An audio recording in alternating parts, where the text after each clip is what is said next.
do. They are looking at the roster and trying to figure out what to do with roughly $80 million. Zach, if you're GM for a day, what do you do with the Cleveland Browns? What do you try to make happen with the 11 draft picks and the $80 million? I think you're pretty set in the offensive line. If you can, I would go, now that you've signed re-signed Greg Robinson, I would focus on trying to re-sign Rashad Perryman. Also, at one point, I'd be focused on trying to trade for a guy like Odell Beckham Jr. I mean, look at what Khalil Mack did for the Bears last year. He took them from a mediocre football team in Trubisky's first year, and the Bears did give up 2 first-round picks from. If you're the Browns, you seriously have to weigh trading a first and a third, or 2 firsts, or this year's first and next year's second, to get a guy like Odell, because look what he could do with Jarvis Landry and Baker Mayfield and just all those weapons on that team. A great offensive line. That would be ideal. Signing a guy like Frank Clark in free agency from Seattle would be a great fit too. He's a native Clevelander. Went to Michigan. He's a Clevelander, but he had a very productive year. I'd also, though, be surprised if Seattle doesn't franchise him. You could look at signing a guy like C.J. Mosley from Baltimore, who's an unrestricted free agent. There's a guy like Brandon Graham, who's available as well from the Eagles. So there are some possibilities. The Browns do have a lot of money. You also don't want to overspend if it isn't necessary, because you can always carry your cap space over to the following year. You don't want to overspend on free agents that aren't worth it. You don't want to be paying a guy, and guaranteeing him money over, $30, $40 million in guaranteed money, when he's only going to be productive for one season, then suddenly you've screwed yourself. We need to re-sign your younger players. So, I think the Browns will take a look at some shorter options too, like Ndamukong Suh. I really think they're going to beef up the defense. I don't think the offense needs much help other than adding a guy, adding some more depth on the offense and bringing in a big-time wide receiver. Yeah, I've been thinking about the wide receiver position a little bit, and we saw, Antonio Callaway was making strides, and Njoku in the middle of the field, and Landry opening it up, and then with Chubb, with the touchdown catch he had in the corner of the end zone, behind the defender's helmet. Baker seems to be one of those types of quarterbacks that almost anybody you put on his rosters, Higgins was doing good. I don't know that someone like Odell Beckham is. That's the thing. That's the thing is I think Odell would be great for this team, but I don't think it's so necessary that the Browns go out and really try to improve the receiving core. Because I think it's pretty set. You do if Higgins is healthy. Perryman looked great down the stretch. Give him a full year in camp and everything with this roster. Jarvis came along. Antonio Callaway got much better as the year went on. I don't think there are a ton of holes in the receiving core this year. David Njoku was great last year. Towards the end of the year, he was definitely better. I'd like to see Seth the Valve get a little more involved, but, because he really hasn't been. It's just a matter of getting a guy like the Valve involved a little more. But I think this team does have a lot of potential. You have a great quarterback. A great quarterback can also make mediocre receivers look much better than they really are. We've witnessed that before. Take a guy, and I'm not saying these guys are mediocre, but look at Ben Roethlisberger. What he's done. Antonio Brown, Hines Ward, Juju Smith-Schuster. He's turned all these guys into superstars. And same with a guy like Aaron Rodgers, Randall Cobb, Devontae Adams. We've witnessed great receivers with terrible quarterbacks really can't make an impact. Great receivers. Let's take, for instance, the Oakland Raiders. Look at Amari Cooper compared to what he did in Oakland to what he did in Dallas. With Dak Prescott, who's a better quarterback than Derek Carr, a better O-line. Look how good Amari Cooper was. People at the time were like, the Cowboys give him a first-round pick for this, and suddenly when you look at it, you're like, oh my God, he really was worth a first-round pick. Maybe he's worth 2 first-round picks. It would be absolutely stunning to see someone like Antonio Brown. I saw reports that he's willing to be traded in the division, coming from the Steelers front office, and that may just be a smokescreen to drive up the rates. It looks like they are shopping him, trying to. Oh, I believe it totally is. And if the Browns do decide they want to trade for him, it might be a first and a third. It would take a lot more to get him. If you're the Browns, if I'm the Steelers, I don't want to trade into the Browns for anything. I don't mind trading someone, less of a talent to the Browns, but I'm not going to go sit there and arm Baker Mayfield with a superstar wide receiver that I'm going to go against twice a year. Look at the Browns. The Browns and the Steelers have made some draft day trades that have come back to, to come back to hurt them. I don't know that bad, but look at the Browns having to face Joe Hayden twice a year. I'm not saying Hayden was what he was, but Hayden's had some good games against the Browns. Yeah, and I looked at one of the rankings, and it had Joe Hayden ranked in the top 5 or top 7 or something all across the league. Like, a change of scenery did him well. And if he could stay healthy, that was his big problem. He could never stay healthy. But yeah, when he's in the division, that's tough. That's tough that you got to go up against. It's like working at the same company with your ex. And it's like you got to keep seeing them, and you're like, I don't need this right now. So, Blake, what do you think? You're on the outside looking in. You're a Minnesota Vikings fan. What do you think of what the Browns have done in the past year, and what do you think we're missing? What would you do? What are your thoughts in general? Okay, well, I'm curious. Okay, so you guys have a lot of cap room. We don't. But I'm curious, what's the Odell Beckham connection? Because one, I'm not sure if he's a good character guy. That's besides the point. I don't know. Second, what's his connection to Cleveland? Why would they be in a position? Are the Giants trying to get rid of him, or just the? I'm curious why the Browns would want to, make a big trade, big splash. I'll toss that one to you, Zach. Tell him first off about the connection to Cleveland. Why is this coming up more and more often right now? Between who? Between Odell Beckham and the Browns. Beckham, because Beckham's very well connected with Jarvis Landry. They were collegiate teammates over at LSU. He's very close with Baker Mayfield as well. And I think Odell, and Odell's also, he's one of those guys that, he likes being in the spotlight. In Cleveland, they're going to have a lot of nationally televised games, and he'd be on a winning football team here, and he knows that. In New York, he's stuck with Eli Manning. There's clearly frustration there. And I don't think the Giants are going anywhere for a few years. If I'm Dave Gettleman and I'm the Giants general manager, I'm sitting there and I'm going to trade Odell Beckham for as much as I can get for him. Because it doesn't matter. You can have the best receivers in the world. If you don't have a quarterback, it doesn't matter. We witnessed that last year. They spent the second overall pick on Saquon Barkley, who, congratulations, is Rookie of the Year. But at the same point, a running back, the Browns got a running back in the second round, and Nick Chubb. They've got Kareem Hunt on the roster too, which will probably have just as much impact as Saquon Barkley. They should have taken a quarterback last year. You can find a good running back all over the place. And yes, Saquon Barkley is a total impact player. He really is. But at the same time, running backs are a dime a dozen in the NFL.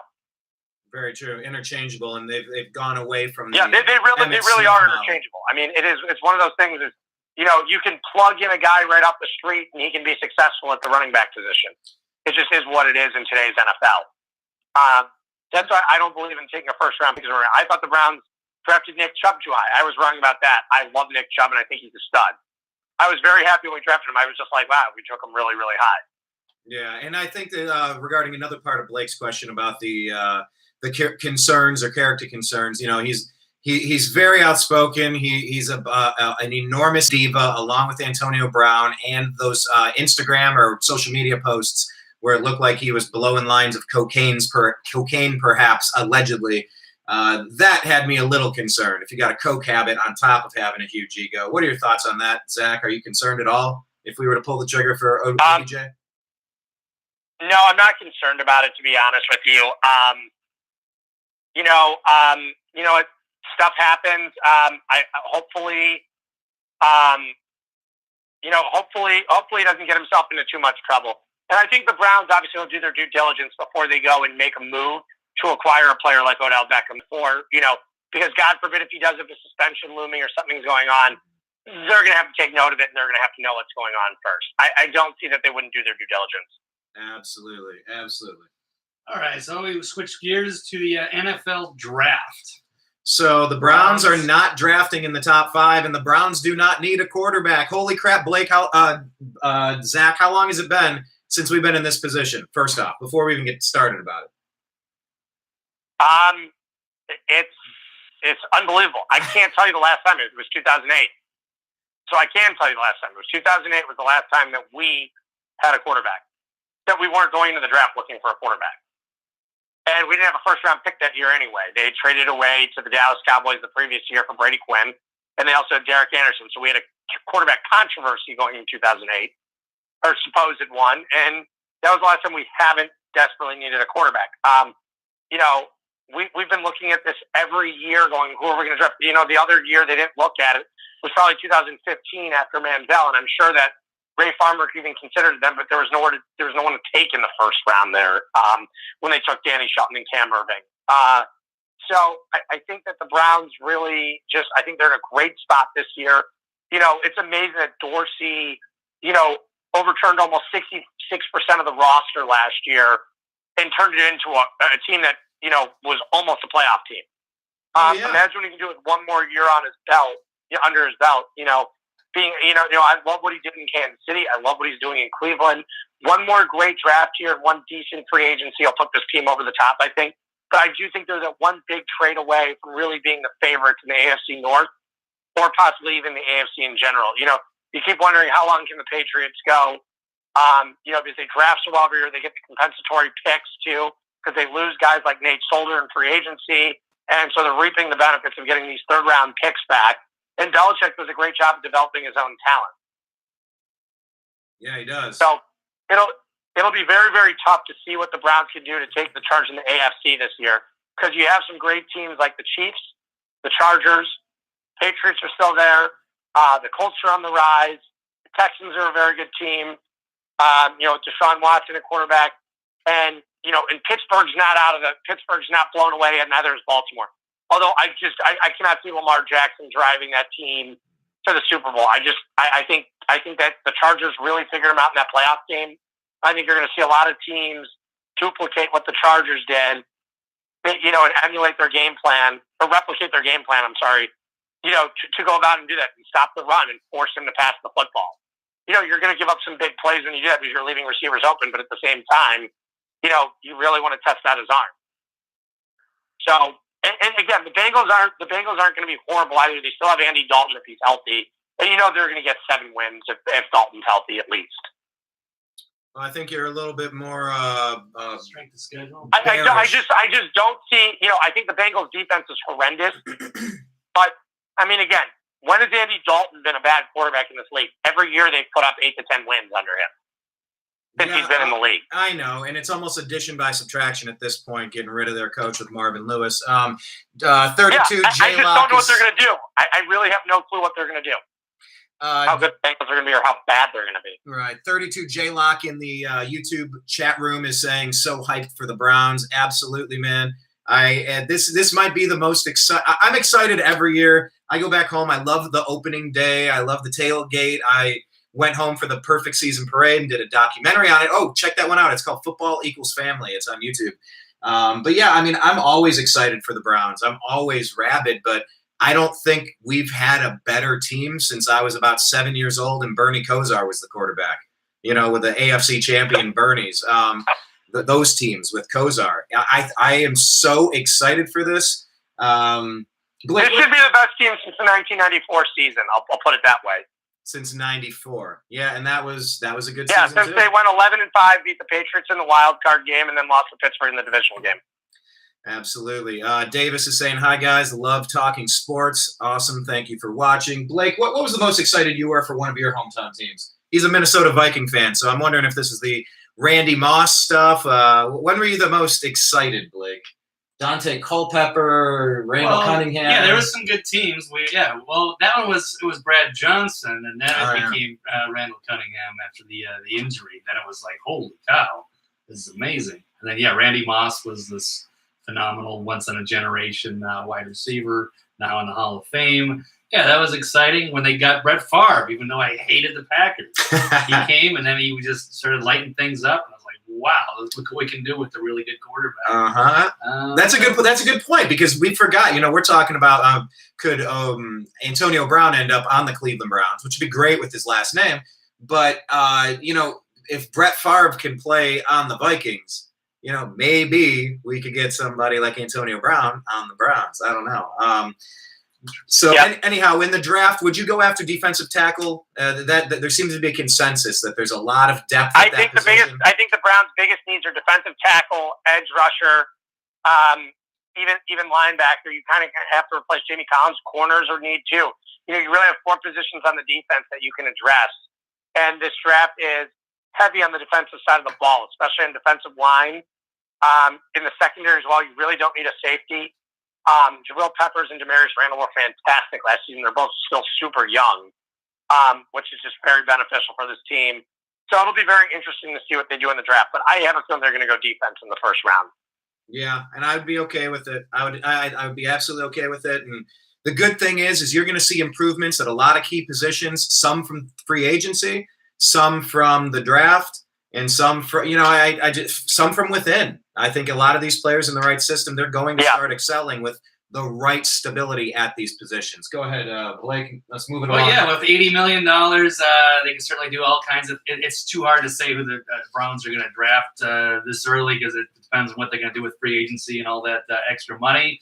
I wish them all the best. And then the draft, I know they're drafting one spot in front of the Vikings, so I'd be cool with the Browns taking anybody that the Vikings don't need, especially. Don't take any offensive linemen, and I'll be happy. Well, I don't think the Browns are going to take an offensive line. They might take a left tackle, but I'm even a little skeptical on that one, considering they just re-signed Greg Robinson to a prove-it deal. But I don't know. It's possible the Browns can still take a left tackle. I seriously think Dorsey's going to take the best player available. And that's non-quarterback. That's non-quarterback. That's non-running back.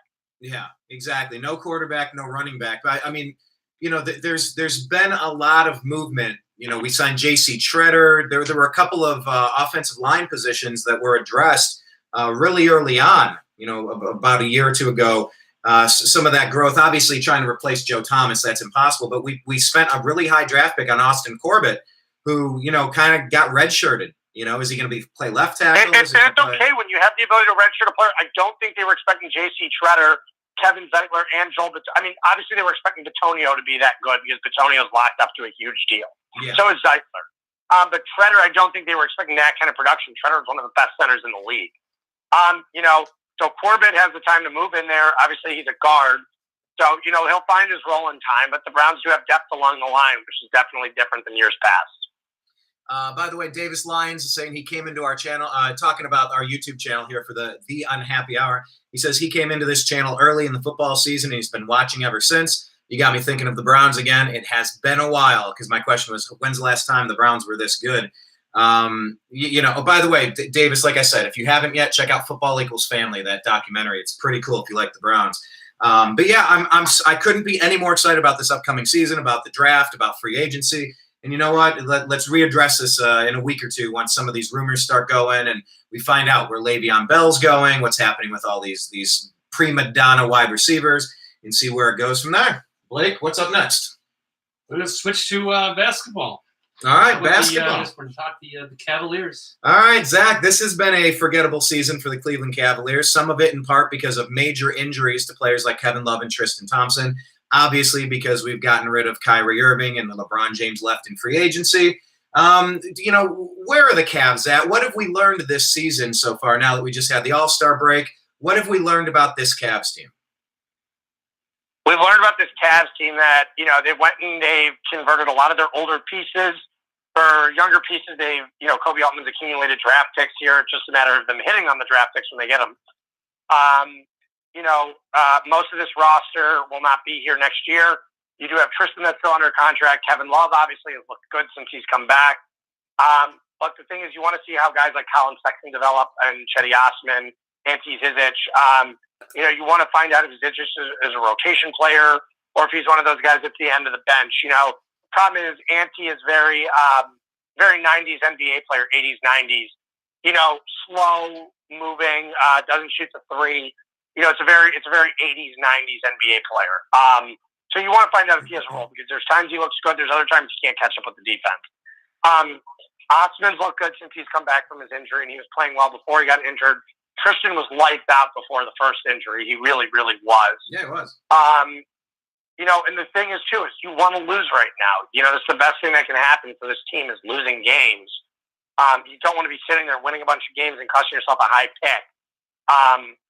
You want to have as high of a pick as possible. There's no guarantee this team's going to get Zion Williamson.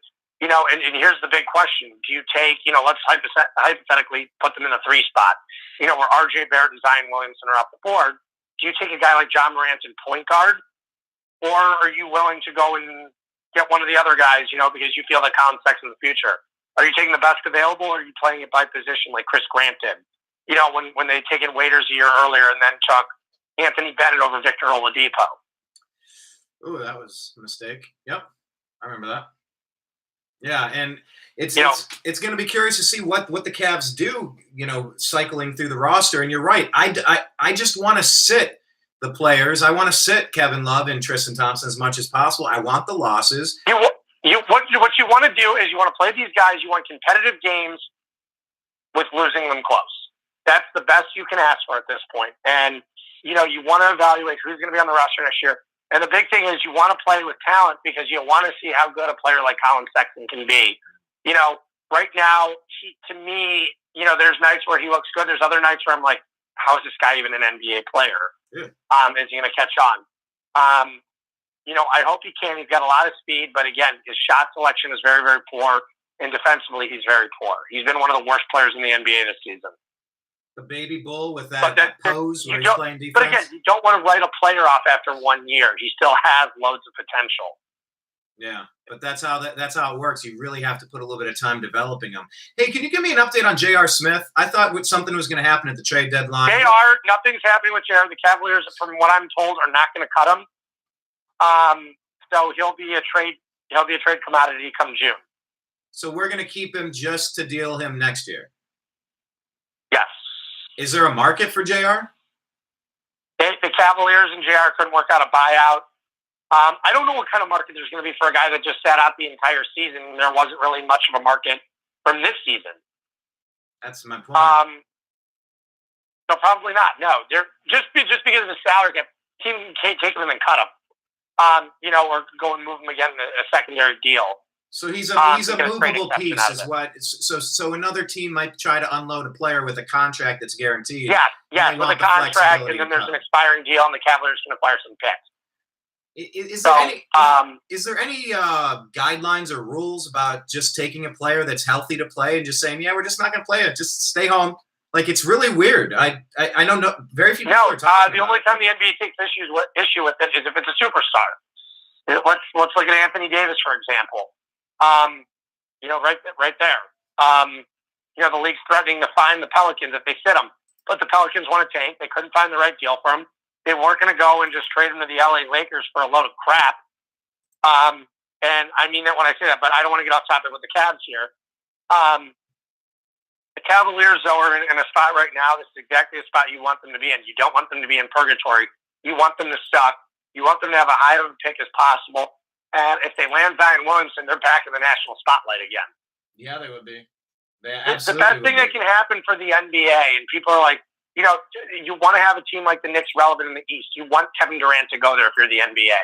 You don't want to see 5 superstars cooped up on the Warriors. You don't even want to see players playing out west because nobody watches the games. They're on too late. There's a reason why TNT's ratings are down 22% this year because nobody watches LeBron on the Lakers. Their games start at 10:30, 11 o'clock. Nobody wants to watch them that late. Man, it's too late. It's too late, and the Lakers aren't even fun to watch. Well, that's kind of So what I was going to say is, though, you're at the point, though, if you're, here's the thing: is you want the mid-market teams to be relevant. The league would be best off if Zion goes to a team like Cleveland because it makes the Cleveland market watch. It makes the out-of-people market watch. Don't forget the Cavaliers were involved in the most watched finals in NBA history. Okay. And it's not because Cleveland's a big market, but when the middle markets are successful, it's great for the NBA. It really is. It was also LeBron, though, a generational player at his peak as well. Yeah. But the thing is, if the Cavaliers do have Zion, you'll see them on national TV just like they were with LeBron. Obviously, they're not going to be a 50-60 win team next year with Zion Williamson as a rookie, but they would be very, very relevant, and they'd be fun to watch. It would make their games watchable throughout the East again. I think that's one of the reasons the viewership is down. There's no real powerful, fun team to watch in the East other than Milwaukee. And Milwaukee's one of the 3 smallest markets in the NBA to go along with New Orleans and Oklahoma City. Well, do me a favor. Tell me that we're talking about the smallest markets, but let's talk about those top 3 draft picks. Remind us what the NBA did to change the lot, because it's not like the NFL where the worst team gets the best pick. The structure is the 4 worst teams have the same odds for the number 1 pick. The 4 worst teams. And then it slowly gets, so I think it's 14.8% per team for the top 4 teams. And then, but again, the number 1 seed can only go back. The worst team can only go back as far as the 6th seed, rather than the 4 seed, what it used to be. Wow. So how does that change? How do you see that working? How new is this? That's this season, and is this the first? How many years are we on of this? This is the first. So what are your thoughts on it now that we're kind of like watching the strategy implement itself toward the end of the season? I'm not really sure. I mean, I think it helps prevent tanking, but it's not going to cause teams not to tank until you really change it up. I mean, here's the thing: is in the NBA, it's just the way it is because the rosters are so small and one player makes such a serious impact that either, here's the thing: you're looking at it from a standpoint and saying, okay, it's either we need to suck or we need to be great. There's no in between in the NBA unless you land a home run pick like Giannis. Yeah. It's 15 overall or 16 overall. Which rarely happens. Or if you land a really outside of the top few picks in the lottery, you're very, very unlikely to get a superstar. However, there are exceptions like Jimmy Butler's.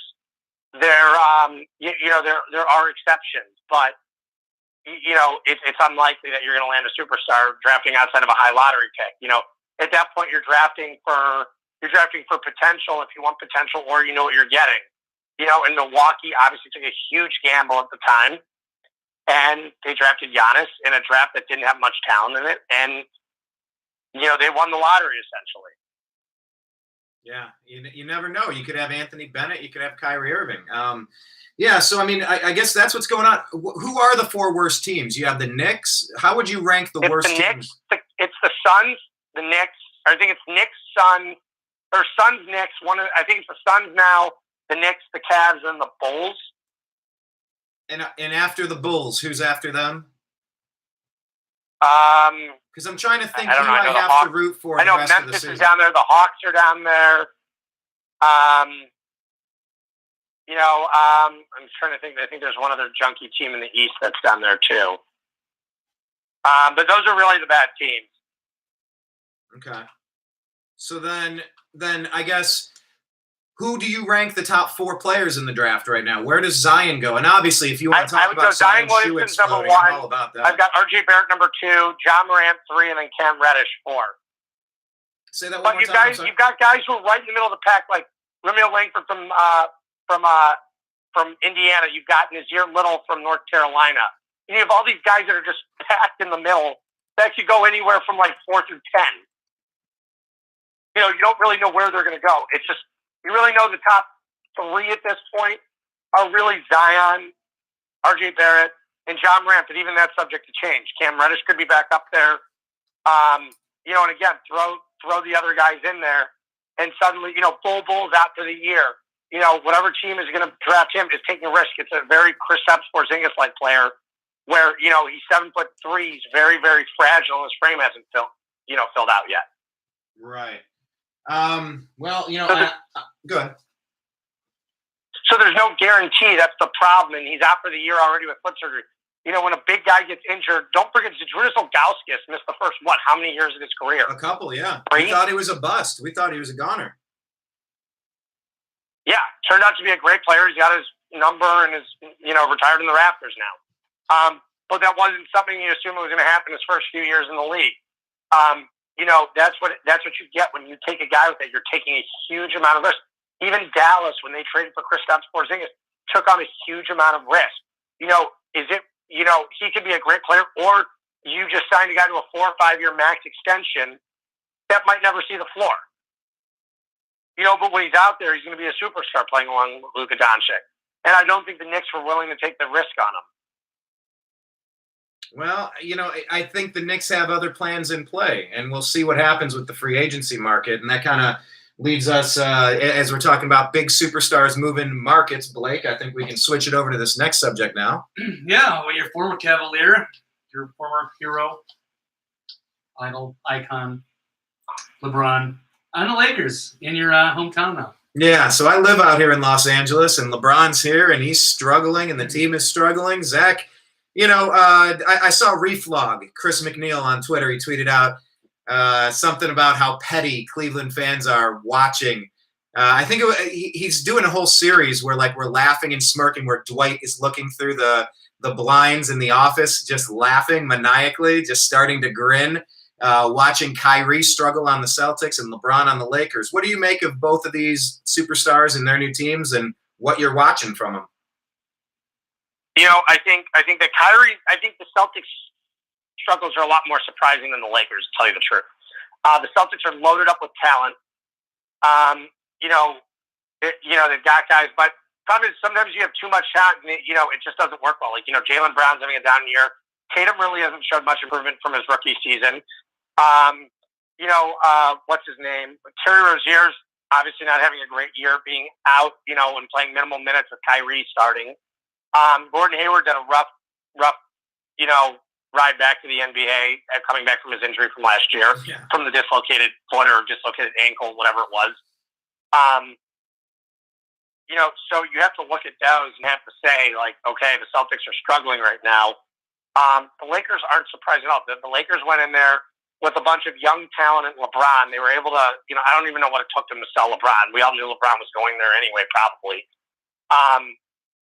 So what happened was the Lakers sold LeBron their young talent. They could trade all these pieces. Well, let's put it this way. The longer you hold on to your young assets with high value, their value only diminishes. That's what happens. Kuzma can't play defense. He's a good offensive player. Ingram's the same way. He's a good offensive player, not great. Can't play any defense. Lonzo Ball doesn't look very good. Josh Hart is what he is, a 10th man on a bench.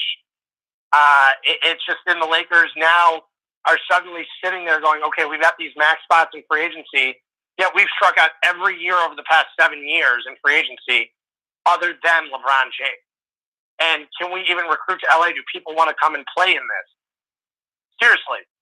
It's not a matter of luring a player to LA. I have a feeling they're going to strike out on Kevin Durant. They're going to strike out on Kyrie Irving. I have a feeling they're going to land a player like DeMarcus Cousins. Is DeMarcus going to make that team a championship team by any means? Maybe because they have LeBron, but they still need other holes to fix. They don't shoot the three well. I question the roster building technique this offseason. By building guys, by building the roster on guys who get to the hole, but not shoot the three. Cleveland had a different mindset by setting all the guys to the three-point line, letting LeBron dribble and drive, and then kicking it out or taking a shot. And LeBron's, personally, do I think the Lakers will make the playoffs? I just can't envision LeBron going down the stretch.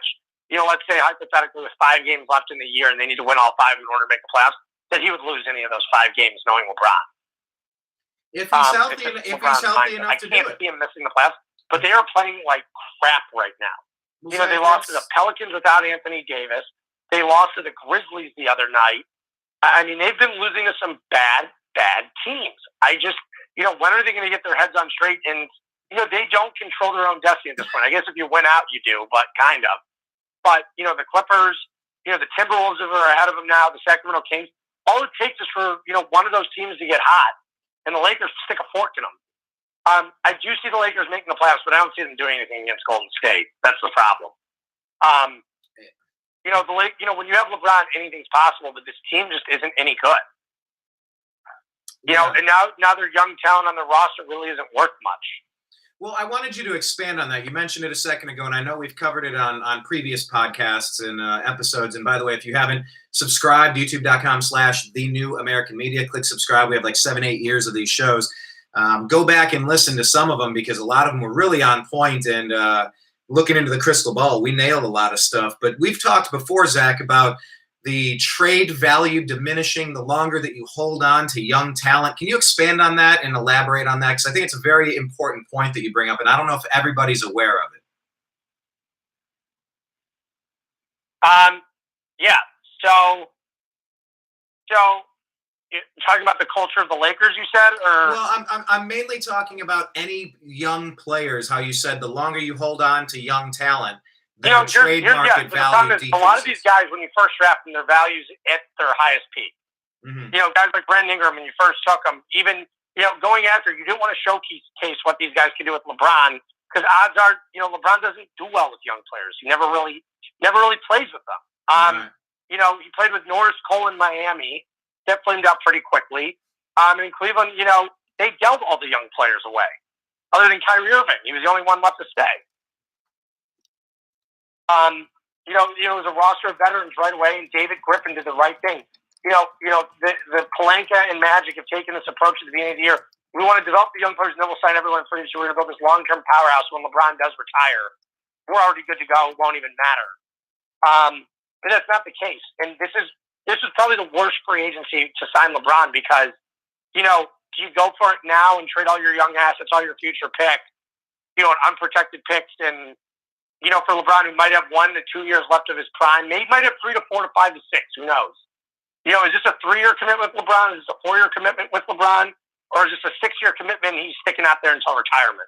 We don't know. Nobody does. All it takes is for LeBron to get frustrated there, and in 2 years he wants out and decides to go somewhere else. He signed a 4-year deal with basically a 3-year deal with a 4th-year option. Yeah, so it's a 3-year deal. Which he's not going to pick up. Yeah, he rarely does. He rarely does. So that's just what's going to happen. He's going to, LeBron's going to ultimately decide that he, whether he's happy there or not, and it depends. If he can't recruit another superstar, they're going to be screwed. If the Warriors go and re-sign Klay Thompson to a max deal, which I think they will, do the Lakers go and they add a guy like Draymond Green who's not worth a max and they're stuck with his contract? And him. That's a problem. Some teams are going to way overpay for Draymond Green. I'm afraid it's the Cavaliers.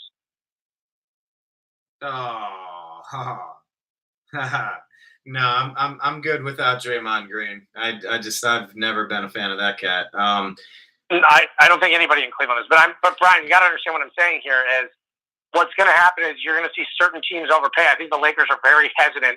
That's the problem with Pelinka and Magic. They should have just brought in a guy like David Griffin to run that team.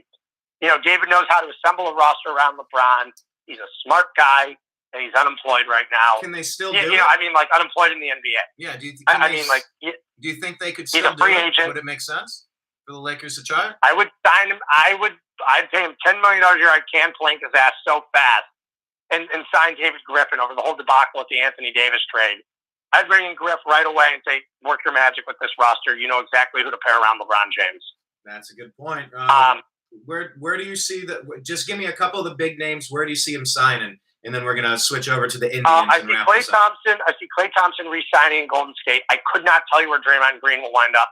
I think Kevin Durant winds up with the New York Knicks, I think he winds up with the Knicks, and I think Kyrie Irving will wind up with the Brooklyn Nets. Brooklyn, even with D'Angelo Russell over there. Even with what? Yeah, with D'Angelo.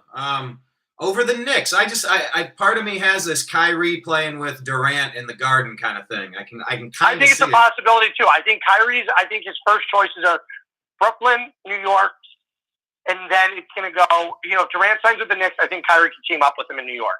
Okay. I don't see Kyrie playing with the Lakers. I think it's more likely he winds up with the Celtics. Another thing too is I think Danny Ainge is going to be very, very quick to try and pull off the trade for Anthony Davis to try and keep Kyrie Irving in town. They have a lot of parts, and at some point you got to take your 50-cent pieces and trade for dollar bills. You got quarters. Exactly, and they have that ability to do that. I'd trade Jason Tatum in a second for Anthony Davis if Kyrie Irving resigns, because then you're like, okay, we do have this 1-year window to win a championship over here. Let's see what we can do, and if we do win the title, it'll be easier to convince Anthony Davis to resign. Right. All right. Well, let's keep an eye on it. You cannot let him go to the Lakers, and again, the Lakers don't have the assets. They do have the money, but they don't have the assets. All right. And that's the problem.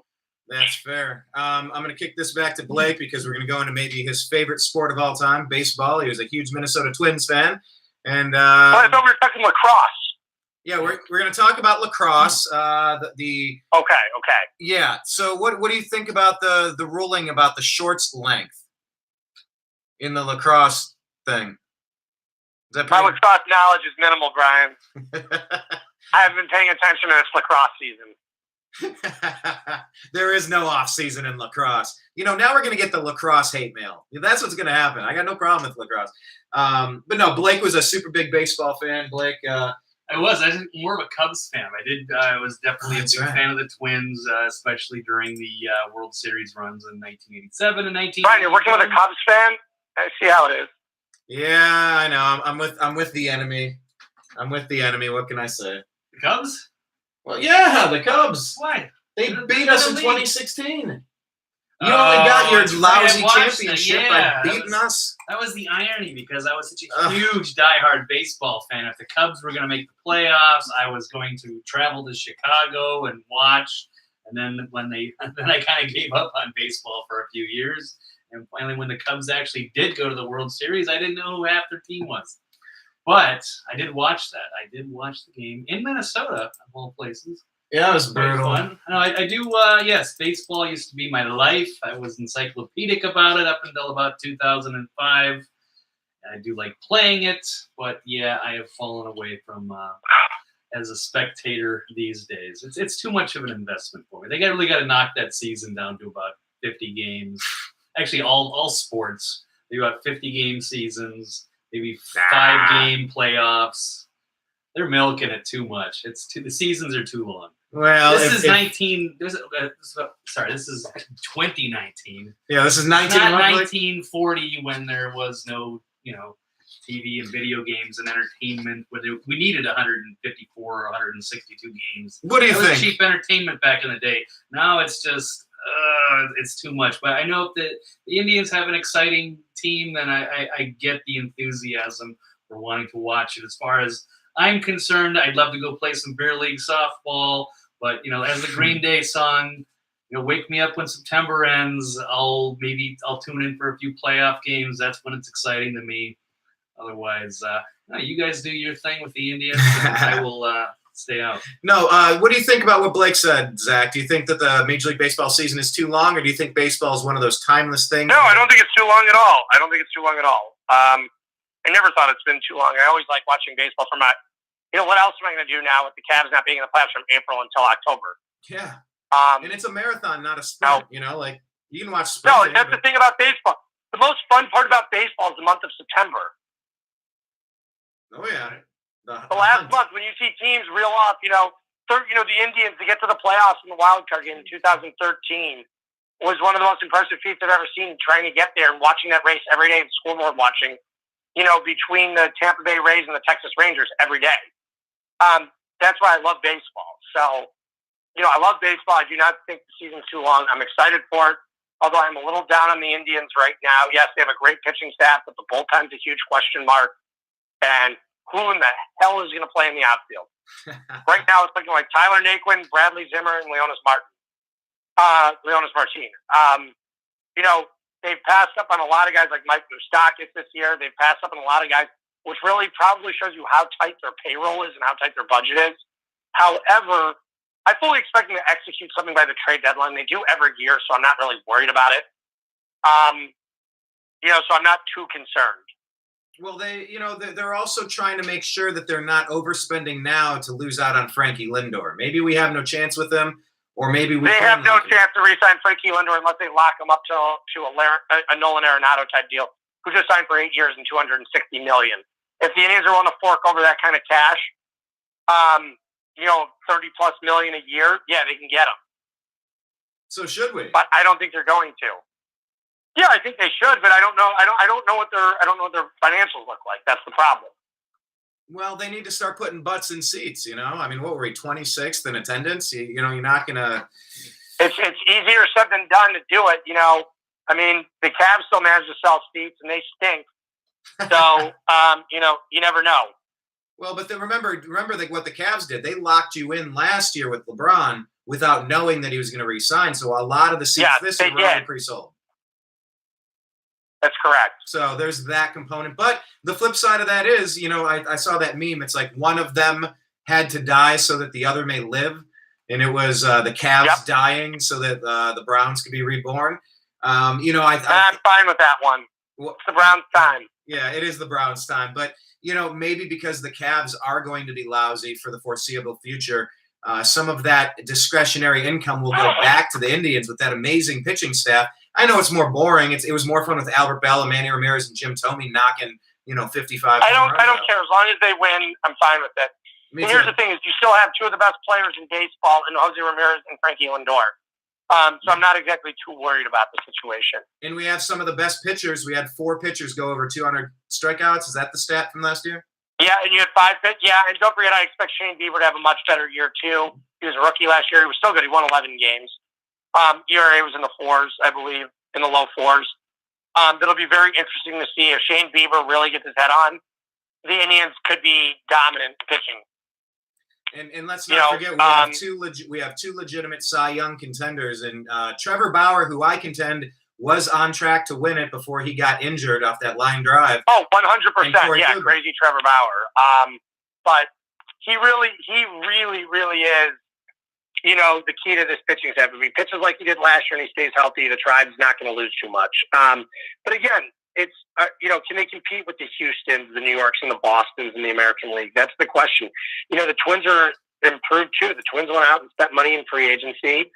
I don't think it's going to be too close of a challenge. I bet the Indians will win the division by 10 plus games, but you got to, in order to stay competitive, you got to spend, or they still have a decent farm system. It's not what it was 2 years ago, but they still have a decent farm system. And, they've got a lot of arms. They still have a guy like Tristan McKenzie. So God forbid you do trade a Bauer or a Kluber, you do have other options that are young too that will potentially be up this season. Or that can be moved to the back end of the bullpen as well. Speaking of the bullpen and the pitching staff, what do you think about the loss of Yan Gomes? I mean, that's kind of like the quarterback of your pitching staff. I think it's going to be tough, but I think Yan had a career year, and I think they capitalized on trading him while they could. Okay. Because they weren't expecting him to do this again. And filling in for him, and then bringing in Carlos Santana. That catcher position, back to that real quick. I mean, it was kind of like interchangeable statistics with what we had back there, both playing half the season with Chris and with Jan. I don't know. I mean, you're right. We're just going to have to see how it goes. And we lost Mickey Callaway. So there are things about the pitching staff that are changing. And I hope that talent doesn't leave. But I'm sure not feeling worried. It seems like whatever Tito's doing, Tito's winning at. It does kind of suck that we lost Andrew Miller. But he wasn't the same since he was, leading up to that Cubs series either, right? Yeah. I mean, do you expect him to bounce back, or do you think he's trash? I think Andrew Miller's done. It's just what happens when guys get older. They lose, I think Cody Allen's more likely to bounce back than Andrew Miller. Okay, well, let's let them all bounce back. I don't know. I mean, yeah, we'll see how it goes. What about Carlos Santana? You think we're going to get anything decent out of him? He used to play here. He was good. Yeah. I think you're going to get typical Carlos Santana. He's going to hit 240 to 250. Typical 350 OBP. He's going to walk a lot. He'll still hit 25 home runs. I think you know what you're getting with Santana. A little bit of stability, and that's not the worst thing in the world. No. Geez, I mean, we're right up on spring training. Pitchers and catchers reporting. What do you think about what's the way too early prediction in the World Series? Who's going to go? I'm going to say Astros and whoever signs Bryce Harper in the NL. No, I'm actually going to say Astros and I believe the Cardinals. Blake, who do you think is going to win, go to the World Series? Who's going to go this year? I don't know. How about the Dodgers? I don't know. Yeah, I don't know. I like the Cardinals edition of Goldschmidt a lot. I think they win. I think they're going to win the NL. Okay, I'm going to say Indians. I'm going to do it. I'm going to say Indians, Dodgers. Or I don't think it's going to be the Indians unless they make a big time deadline deal. I just don't think they compete with Houston or Boston right now or New York. Well, is your fourth strong with the pitching staff? 200? Did you say 200 strikeouts each? 4 pitchers. We had Mike Clevenger. We had Cookie Carrasco. We had Trevor Bauer, and we had Corey Kluber. It's like reminding me of the Braves. When hey guys, I gotta hop off. I gotta hop off and head out. Awesome. Final words, Zach. Leave us with something. Thank you again for having me on. All right, buddy. I appreciate you, man. To be continued. We'll post this after the fact, and I'll talk to you off air. A lot of interesting, awesome happenings, and just pencil down that we're going to try to make it out to. I'm going to call it Jacobs Field. I know it's not, but to Cleveland for the All-Star game. So pencil that down, perfect. And we're going to talk off air. Thank you, Zach. Talk to you later, Brian. Peace out, brother. See you guys. All right. There he goes. There's Zach. And that's pretty much our show, folks. We want to talk about sports. The one that we didn't get into Robert Kraft. I forgot to write that down. I would have been curious to get his thoughts. But, we'll save that for another show. It's been a long one. So, anyway, Blake, how'd you feel sitting shotgun in this one? I mean, a lot of sports chatter. Probably the most sports chatter you've listened to in a year, in a fortnight. It's been a minute. Sure has, Brian. I mean, I do know my football to an extent. I'm not too strong on baseball anymore. Not like I used to be. But It's always fun. Are you willing to take get a little break? Are you willing to get down and maybe jump on the Cleveland Browns bandwagon? Like, do they look fun? Like, does it look like something you could, keep your Vikings as your number one team? As long as they don't get in the way of the Vikings, I don't have any issues. Different conference. The offensive lineman we want in the first round, I'll be okay with whatever the Browns do. Right. As long as they don't meet in the Super Bowl. They're not playing this year, I don't think. I haven't checked the schedule, but no, I don't think we're playing the Norths. The Norths are not playing. The Norths. All right. Thank you guys for watching. We're gonna post this as is, and then we'll chop it up into pieces in post production afterward. I appreciate you. I love you. Take care. Now we get to turn all these off. I'll title this as show. Thank you guys for watching on Facebook. Timothy and Tony and Jennifer and Christopher and David and Eric and Ryan and Kyle and Aaron and Eric. I appreciate you. And all of you in YouTube land. Where are you at? Where's the screen? There's YouTube land. Hi, YouTubes. Gotta go, guys. Good show. Look forward to the next one. Cheers. Thank you, Davis.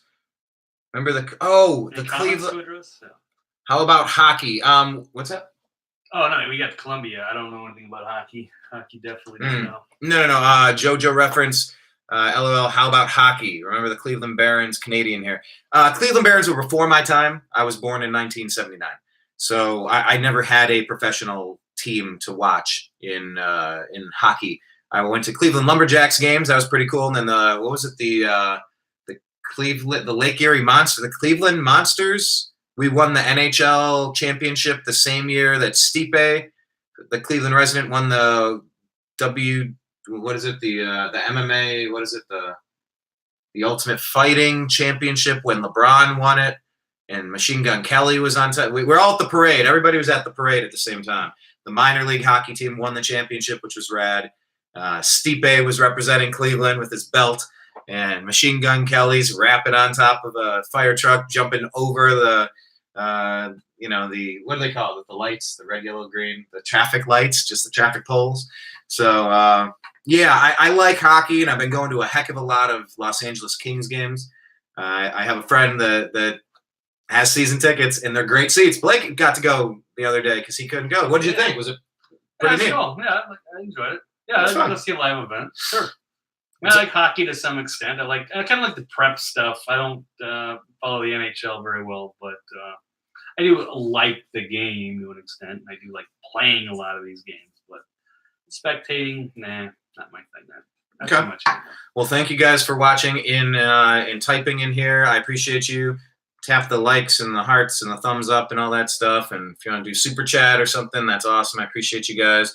We're on patreon.com/TheNewAmericanMedia. Where else? Facebook.com/TheNewAmericanMedia. Just all the places. Just search the things and connect and link up and hit subscribe and the notifications so you'll know when we're going live. I mean, we might be doing a parody skit of the beer box, the bird box. We did a blindfolded taste test at 2 Christmas ales. Sometimes we'll talk about bug out bags and preparedness. Sometimes we'll talk about current events and news and politics. Sometimes we'll talk sports.